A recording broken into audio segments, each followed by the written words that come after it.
All right, what's up, college football fans, quarterback fans? Back with another QB Spotlight live show, and today we got a special show, a little bit different than what we've been doing traditionally. We're going to go over all the Group of Five quarterbacks, not all the Group of Five quarterbacks, but we're going to dive into the G5. And if this is your first time tuning in, QB Spotlight is just a big quarterback hub. We talk all things quarterbacks, and we actually got our I don't know, I shouldn't say start because that's not the right word, but whenever we started doing this quarterback content, quarterback coverage, if you will, it was mostly Group of Five quarterbacks. And so since then, we've done a lot of other quarterbacks, big conferences, but we want to kind of get back to our roots essentially and start covering some more Group of Five quarterbacks. Just some guys that are underrated, guys that get easily overlooked. We want to kind of give them some love and spotlight them as well. So again, the quarterback spotlight, just a big QB hub. We put out several shows throughout the week, recaps, previews. Now we're going to start doing this Group of Five show that we want to do weekly. And so if you're watching, or if you're watching this after a live show, let us in the comments below what quarterbacks you want talked about or what topics you want talked about. And like, share, subscribe, all the YouTube stuff. It really does help. So today, since it's been a while for us just talking just all Group of Five quarterbacks, we're just going to do a little recap of the season so far, talk about 5 or 6 guys at a deeper level of guys that have been playing really well and look at why they've been playing well and how they've been playing well. And then we will hit on a few other guys as well and just try to kind of run through the list so make sure we don't leave out anyone that's been playing some good ball lately. So with that said, let's go ahead and dive into it. And before we get into it, I was looking at the American, the MAC, the Sun Belt, Conference USA, right, Mountain West, and looking at the quarterback play. And the Sun Belt has probably the best quarterback play of all the Group of Five. And if you're just looking at just quarterback play in general, not like the talent level, just the quarterback play, the Sun Belt Conference is definitely up there in all of college football as far as this type of quarterback play that's being played at as a conference as a whole. Sun Belt is playing some really good football, especially at the quarterback position. A lot of good quarterbacks. More than half the guys in the Sun Belt are guys that we could probably talk about on this show. But since we don't have a ton of time, right, and we want to keep this kind of not super lengthy like the recaps or previews, let's just talk about a few of these guys right off the bat. Let's talk TJ Finley first. TJ Finley, Texas State quarterback, the transfer from LSU, the transfer from Auburn, finally finding a place where he fits in really well, right? And he's a great example and a great story of just a coach putting him in the system, putting him in a right position to succeed and utilizing his talents. And he's been killing it so far at Texas State. He leads the Sun Belt in passing yards. He's up there in explosive plays. He balls thrown more than 20 yards down the field. I mean, he's just doing everything right for Texas State. And he's a big reason why they're 4-2 right now. And they very well could have been 5-1. They barely lost to Louisiana last week. Let's look at his stats real quick. TJ Finley. All right, so TJ Finley. He is 177 of 200 passing. That puts him at 72.9% as far as his completion percentage goes, which is outstanding. That was a knock on him at all these places. Everyone talking about, oh, he's not accurate, just a big, strong arm. Well, this proves to not be the case. Of course, he's accurate. He's in a good position, in a good spot. 12 passing touchdowns, 2 interceptions. Like we said, he leads the Sun Belt in passing yards at 1,007, a little over 1,700. I didn't write down the exact amount. But a lot of big takeaways for Finley. One is it's the comfort level in the offense. And my guy Sean Rutherford, who's a quarterback trainer in the area, former Texas State stud at quarterback himself, worked with TJ Finley some of the offseason. And his biggest takeaway, and whenever we talk quarterbacks in Texas State, is just how comfortable Finley is in the offense, right? How comfortable he is running that offense, how comfortable he is, with pressure in the face. Like, he just has a great feel for the offense. A lot of that has credit to their new head coach DJ Keen and what he's been able to do, but then a lot of credit goes to Finley being able to play like that. He's tearing teams apart when teams sit back. He's tearing teams apart when they blitz. Like when he's kept clean, it's lights out. When they blitz, he's still really, really good. Against the blitz, he's 43 of 70 for 4 TDs, 1 pick, and 479 yards passing. And he's been accurate all over the field. Like we talked about with his completion percentage basically at 73. It's not like he's dinking and dunking his way. Yeah, they're doing some short stuff, but they're taking shots downfield, right? Their short stuff leads to those deep shots downfield. Like we said, he's one of the best quarterbacks in the country when it comes to balls thrown in the air 20 yards or more downfield. He has 14 completions of 20 yards or more downfield, of passes thrown 20 yards or more downfield, and 4 touchdowns with that. So really nice to see TJ Finley have a good year. He's going to get some NFL buzz if it's not already happening at some point, whether it's this year or next year, if he keeps playing like this. So great to see TJ Finley have a good start to the season. Again, 4-2. Texas State's looking in a good position to make a bowl game. I think they have Troy coming up next, and Troy's defense. We got some quarterbacks we're going to talk about who have been playing well. Then they play Troy's defense, and Troy locks them up. It's tough. So it's going to be a really fun matchup to see TJ Finley and Troy. I'm not sure if that's this weekend or next or when, but it's coming up at some point. But still, Texas State and TJ Finley, they should make a bowl game. Let's talk about Jordan McCloud some too. James Madison quarterback, the former USF quarterback, the former Arizona quarterback, and now the current James Madison quarterback. And he's done a lot of good things, well for James Madison as the year started off. And he didn't start off as a starter. Alonzo, what was the last name? It slips my mind. I can't remember exactly, but McCloud did not start off as a starter. Alonzo Barnett, I believe. There we go.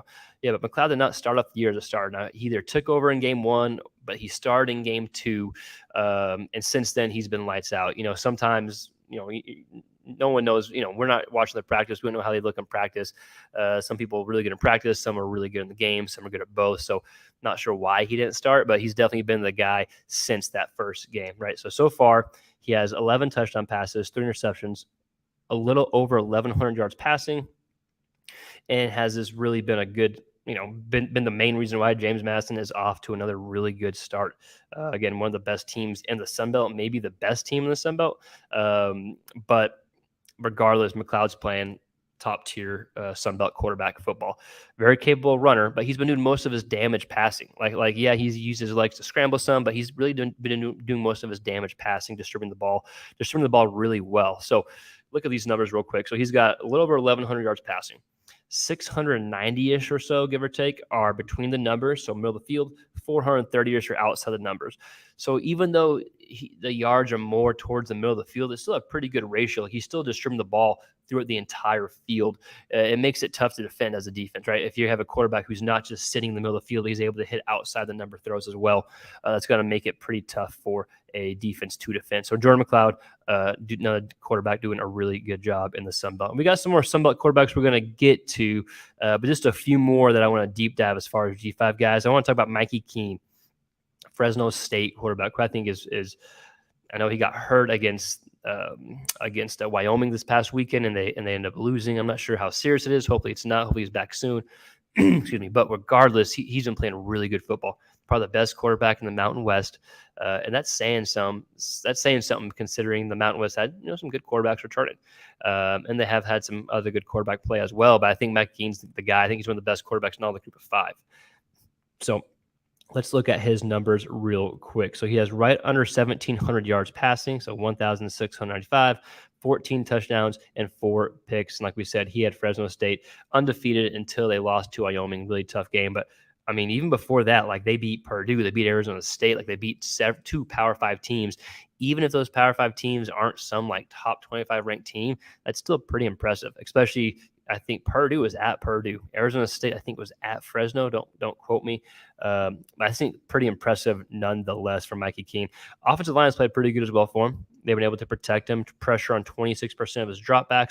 That's not bad at all. And then when they've kept him clean, he's been deadly, as a lot of good quarterbacks are. But the one thing that stands out to me about Mikey Keene that makes it impressive for me, this quarterback play so far, is he's doing his damage without relying on screens and without relying on the play action. A lot of times these quarterbacks that put up big numbers, you rely on screens, you rely on play action to get it going, to get defense out of position. Not right or wrong, but sometimes it can be tougher when you don't have that play action to assist you or facilitate the defense get out of position when you're just dropping straight back. 77% of Mikey Keene's passes are just straight drop backs, right? So that's telling me he's able to process the defense. He's able to read the defense pre-snap to post-snap, and then able to get the ball out on time with anticipation, throwing his guys open, just able to make plays without the assistance essentially of play action. Again, play action is not a bad thing. You want to use play action. It's a tool to help, but it's also impressive when a quarterback can just drop straight back and sling it. That's what Mikey Keene's been able to do. The former UCF quarterback, who did some nice things there, and now at Fresno State, he's balling. He's doing really, really good. All right, let's deep dive into 2 more group of 5 quarterbacks. I know I don't think we have a lot of people in here, but if you got any of the group of 5 quarterbacks you want to talk about in the show, let us know in the comments below. And if not, if you're rewatching this at some point, like, share, subscribe, and give us a comment or a shout if you want another quarterback talked about at some point. We'll try to do this group of 5. We'll try to do this group of 5 show weekly if it is something that people want to watch and see. Like we said, we like giving these guys some love. All right, two more quarterbacks that we'll dive into, and then we'll talk about a few other guys as kind of on a rapid pace. All right, let's talk about Kaidon Salter, Liberty quarterback, Conference USA. This guy is balling to transfer, or he at least started off at Tennessee, right? Transferred to Liberty a year or two ago, backed up, and now he's the guy. Did he start some last year? I can't remember exactly. I think he did, and maybe got hurt. But anyways, he's been balling. Liberty 5-0. They got a big game this week. We're filming this on Monday, and this is going to be put on the podcast Tuesday morning or Monday night, depending when you get it. And I think it's either Tuesday or Wednesday that Liberty plays Jacksonville State. And that's going to be a pretty big game. Jacksonville State is kind of like the opposite of Liberty. Their offense doesn't really click, but they find a way to get it done. And they have a pretty good defense. And now they're going to be going up against Kaidon Salter. He's probably the best quarterback in Conference USA right now, him or Austin Reed, depending if the Western Kentucky Hilltoppers are on or not. So let's talk about Kaidon Salter, a high recruit, a guy that can run and throw, has put up big numbers on the ground and passing. So he's thrown for just over 1,100 yards, 1,176 yards passing, 12 touchdowns, 2 picks, 306 yards rushing, and 6 touchdowns on the ground. So he's got 18 total touchdowns when you combine his passing touchdowns and his rushing touchdowns. And the biggest thing that jumps out about Salter is, if you've watched any of it, then man, he's a gunslinger. He's pushing that ball downfield. Like, he's trying to let it rip. He's number 2 in completions of 20 yards or more, or when the ball is thrown 20 yards or more. He's number 2 in the whole country. He's at 17. There's 2 quarterbacks tied at 20, Jaden Daniels and Michael Penix. Then you got Kaidon Salter, number 2, with 17 completions of 20 yards or more of the ball thrown 20 yards or more downfield. So that's pretty impressive, right? Now, the one thing that you do want to, I think, probably improve on is the consistency factor. His completion percentage is like 57-ish, I believe. So it's a little lower than maybe some of the other guys that we're talking about. And but to me, that just tells us, man, it's probably a consistency thing. Like, stay within the system. But when you have a guy pushing the ball downfield as much as Salter does, sometimes that completion percentage can dip a little bit. But he's one of the best in the country at pushing the ball downfield. He's been one of the best in the country versus pressure too. I just think it's continued improvement, continued consistency for Salter. But if you haven't watched him play, I encourage you to watch him play one of these midweek games. He's a stud. He can ball. There's a reason why he was at Tennessee, or going to Tennessee originally. But yeah, he's a stud. He's an absolute stud. So make sure you check him out, Kaidon Salter. Liberty played a hell of a game last week, by the way. I know this is kind of like some sicko stuff, but this is what we enjoy. So Liberty played a really good game against Sam Houston State last week. Like, Sam Houston State almost had that game. I believe it was Sam. They drove down to the very end of the field and just couldn't quite punch it in as time expired. But Salter was a big reason why Liberty won. Okay, one more quarterback that I want to dive into a little bit deeper. And I had 3 more guys after this quarterback to talk about. And we're going to hit on these 3 guys, but kind of briefly, just because these guys have or 2 of the guys have been injured. And so we don't have a big slate. So let's talk about Seth Henigan, Memphis quarterback, a guy who's probably a little underrated in the group of 5 ranks. Like, when you think group of 5 quarterbacks, yeah, you're thinking like Austin Reed, Frank Harris, Grayson McCall, even though he's kind of down. Then all the quarterbacks that I talked about, those are guys you're kind of thinking about. Nathan Rorick from Ohio. But Seth Henigan is a guy that not a lot of people will mention, but I think he probably should be, especially if he continues to play he's played as of late, especially the last 2 games that he's played, has really, really done well. Especially the last game against Boise. So Memphis 4-1, his only loss coming to Mizzou. Right now, it was a pretty close game. Memphis played him pretty tough. Henigan has a little over 1,300 yards passing, 10 touchdowns, 5 interceptions.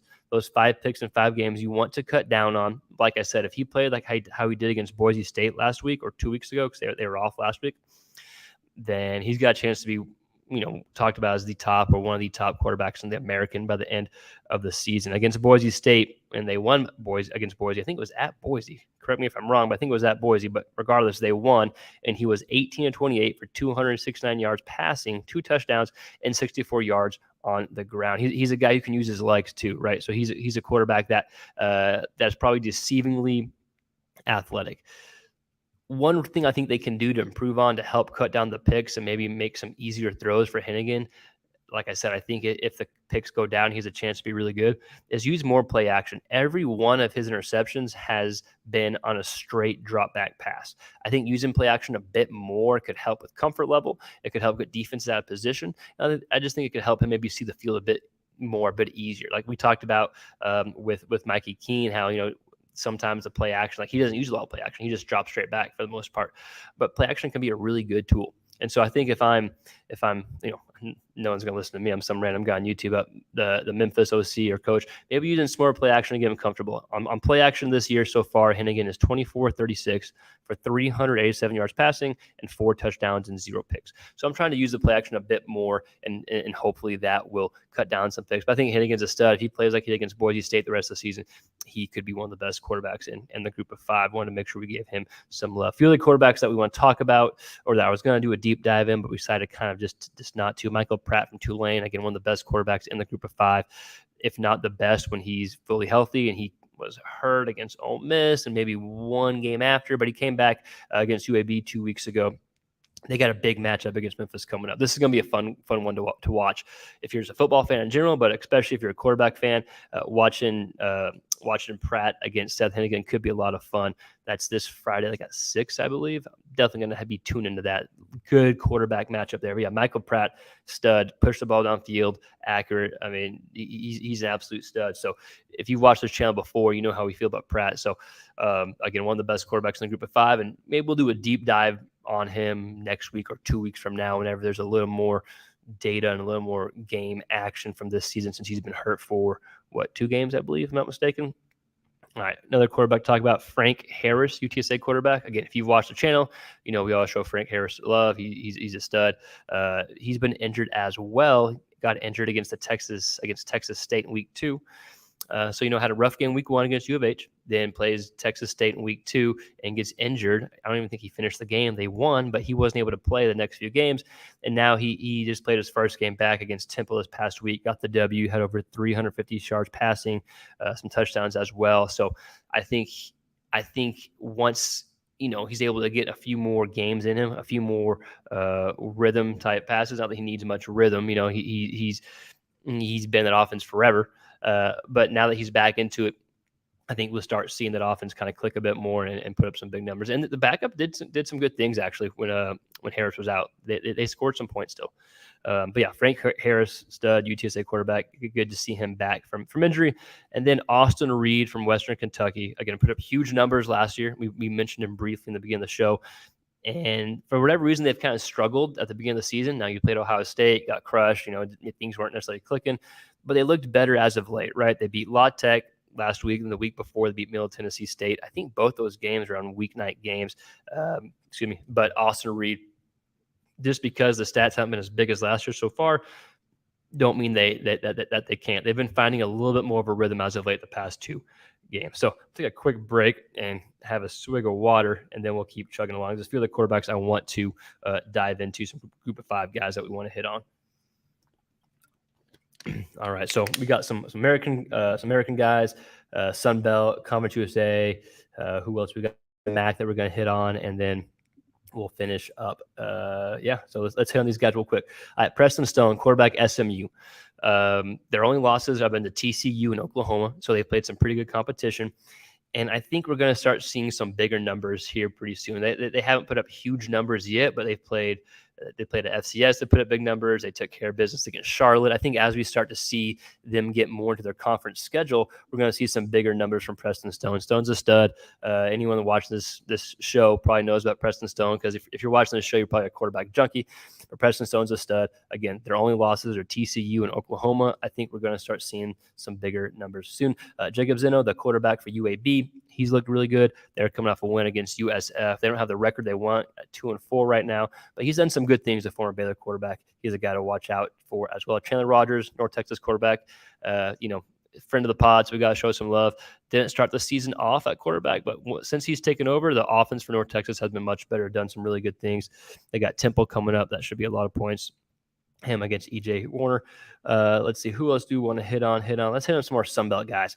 All right, Jalen Rayner, Arkansas State quarterback. Again, he didn't start the season under center either, but once he's been in, Arkansas State's offense has 10 times better. He's had 10 touchdowns, only 1 interception. He can use his legs too. I mean, he's a freaking stud. If you haven't watched Jalen Rayner play for Arkansas State, make sure you check him out. Now, they did just come off a game against Troy, and Troy was able to kind of put it into the good games, but Troy's defense is solid. Like we talked about at the beginning of the show, Troy's defense is solid. Another quarterback in the Sun Belt, Darren Granger, Georgia State quarterback, 10 total touchdowns, rushing and passing. Again, started off the season hot, had some big games, and then faced the Troy defense, and Troy kind of, limited what they were able to do. But Darren Granger, he's a stud. Man, the Sun Belt Conference is so good. The next guy, Zeon Chriss, stud, Louisiana quarterback. I don't think he started the season either. Who was that? Ben Woolridge, maybe? I can't remember exactly. But Zeon Chriss, he just had a big win against Texas State. Went 13-17, really efficient passing the ball, uses his legs as well. Just a stud, and he is top 10 in all of college football in completions of 20 yards or more downfield. Not completions, but rating according to PFF. So he's slinging the rock downfield. He's not just run the ball or improvise. He's able to push the ball downfield. Zeon Chriss for Louisiana is a stud. Again, these Sunbelt quarterbacks are freaking stacked right now. And we got some more Sunbelt quarterbacks that we're going to talk about, actually. So let's take a quick break from the Sunbelt. Let's talk, man, there's several in a row. I think the Boise State situation is interesting, right? Taylor Green and Maddox Madsen for Boise State. Green's the starter, but past few games he hasn't finished. I think he was injured some, got benched some. So interesting to see kind of what happens at the Boise State quarterback position, just something to watch out for. And then Braden Fallon Nicolosi, I love watching him play. He's just a gunslinger, the Colorado State quarterback. Coming off a bad game, 3 picks last weekend against Utah State. But overall, I thought he's played pretty good. He's given Colorado State some life on offense and really showcased the talented receivers that Colorado State has. He's been fun to watch. All right, back to the Sun Belt. Actually, no, let's do some MAC love. All right, Nathan Rourke, Ohio. Got injured at the beginning of the season, come back. He's been strong. Admittedly, I don't watch a lot of MAC. Excuse me, got to fly. I have in the past, but we just haven't been super successful kind of being engaged with the MAC. So we just haven't watched a ton, but they still got some good quarterbacks, right? Nathan Warwick, and then Finn from Toledo's a stud, then Brett Gabbert, from Miami, Ohio. 3 solid quarterbacks that have been playing well in the MAC. All right, back to the Sun Belt. We'll finish this thing up. But the Sun Belt just got so many talented quarterbacks playing. Even some of the guys I'm not mentioning in the Sun Belt today are pretty good quarterbacks that I think are worth keeping an eye on, that maybe we'll mention in another Group of 5 show. Let's talk Gunnar Watson. He's third in the Sun Belt in passing. He does exactly what Troy needs him to do. Gunnar Watson, the Troy quarterback, third in the Sun Belt in passing. I mean, Troy's defense usually is able to limit the other team's offense and then ask Gunnar Watson to make some throws here and there. He's able to do it. Experienced quarterback, underrated quarterback in the Sun Belt. We talk about all these guys putting up big numbers, and then Gunnar Watson always seems to be consistently right there. Davis Brin from Georgia Southern, 12 touchdowns passing, 7 picks, second in yards in the Sun Belt. He takes what defense gives him. That offense throws a ton. They don't push the ball downfield a lot, but he's doing what Georgia Southern's offense asks him to do, right? He's putting up some big numbers. Again, Davis Brin, the former Tulsa quarterback.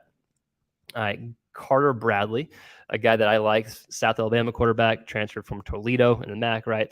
Coming off a big win against ULM. The offense hasn't clicked like you thought it would. Even the game against Oklahoma State that they won big on, it wasn't really an offensive, coming out party, if you will. Carter Bradley had a great year last year, right? Huge year last year. So this game coming off against ULM, he had over 300 yards passing, I think 3 touchdowns. Kind of can get you excited for it if you're a South Alabama fan, and kind of that's the Carter Bradley in the offense that you saw last year. So that should help them get rolling. Cam Fancher from Marshall, I like him a lot. We're fans of Marshall, and we've had Coach offensive coordinator Clint Trickett on the podcast before, so we always hope that they do well. But Cam Fancher, he's a stud. I think he's going to start seeing the steps take now, right? He coming off a good game against NC State where they lost, but offensively they still put up 41 points. I know one of those was a pick 6. But I think you're going to see the next step for Fancher. He's a good athlete, can make throws, push it downfield. There's a lot of stuff he can do. A lot to like about Fancher. Get another Sun Belt quarterback. That's all the quarterbacks really got. The biggest surprise, I think, is probably Grayson McCall in Coastal Carolina. They just haven't found rhythm on offense yet. He's got 6 touchdowns and 6 interceptions. That's already a career high. I think if you add the interceptions from the past few years, I can't remember exactly, but he would be like 30 touchdowns, 3 picks, 30-something touchdowns, 4 picks. I mean, he never threw interception, so he's already at 6 right now. Again, probably had several different things going on. Admittedly, I haven't had my eyes on a ton of Coastal besides the games that have been televised. They play midweek this week, by the way, against App State tomorrow. So that's a game to tune into. That's a game that they can turn around like that offensively. If they're able to have a big game, then they're able to salvage, save the season and keep chugging along, right? But so far, just haven't been able to find their rhythm on offense. So we'll see if they're able to make changes. App State's got a good quarterback as well. I'm not going to be able to pronounce the name very good. The JUCO quarterback, Aguilar. I apologize. But he's been doing some good things as well. Almost upset North Carolina. So that should be a good game to watch tomorrow night. Okay, well, that's all the Group of 5 love that we got for today. Again, we tried to hit on all the quarterbacks that are, playing some good football, and then spotlight some of the guys coming up. There's some other quarterbacks we didn't even touch on. Brown from South Florida has been playing good. I mean, there's other quarterbacks that we didn't hit on that maybe we should have. But again, we started essentially QB Spotlight, started covering the group of 5 quarterbacks and trying to give underrated quarterbacks some attention. So we want to continue to do that. Hopefully, if this is a popular-ish show, right, if we get a little bit more, then we'll keep this going along. But as always, thanks for tuning in. Thanks for watching. We didn't have any questions in the live chat, so that's okay. We'll probably end this thing here in a second. But if you're rewatching this, like, share, subscribe, all that YouTube stuff. It really does help, and we'll keep this thing going. So thanks for watching. We'll see you next time. Peace.